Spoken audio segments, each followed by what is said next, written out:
Alors voici votre laboratoire. Eh bien, je vais le manipuler. On va commencer par venir voir le circuit. Alors voici ce que ça donne au niveau du circuit.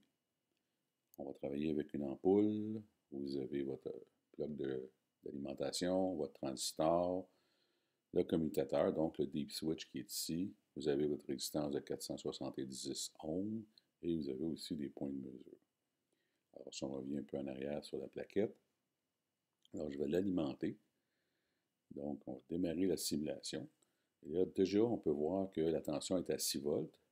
La commutation est à off, donc je suis à 0 ampères.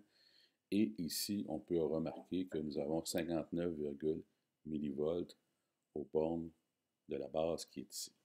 Et la lampe est éteinte. Alors, si je commute, comme ceci, on peut voir que on a 93,2 milliampères, vous avez 745 millivolts aux bornes de la base. Alors, les questions que je vais vous poser pour ce laboratoire, eh bien, si j'augmente la résistance, par exemple, à 1K, qu'est-ce qui se passe?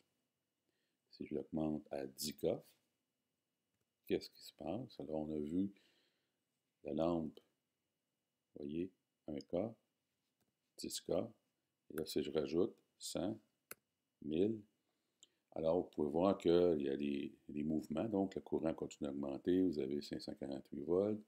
Alors, pourquoi que la lampe diminue, surtout lorsqu'on traverse la commutation de la base, et aussi pourquoi que à ce courant ici, eh bien, on n'est pas capable d'activer le courant.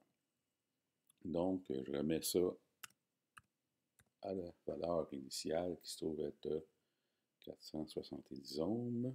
Voilà. Et là, je vais jouer avec la tension. Alors, si j'augmente la tension, qu'est-ce qui se passe? Oh, on me dit qu'il vient de s'endommager. Et si je baisse la tension, ceci, 1.40. Voilà.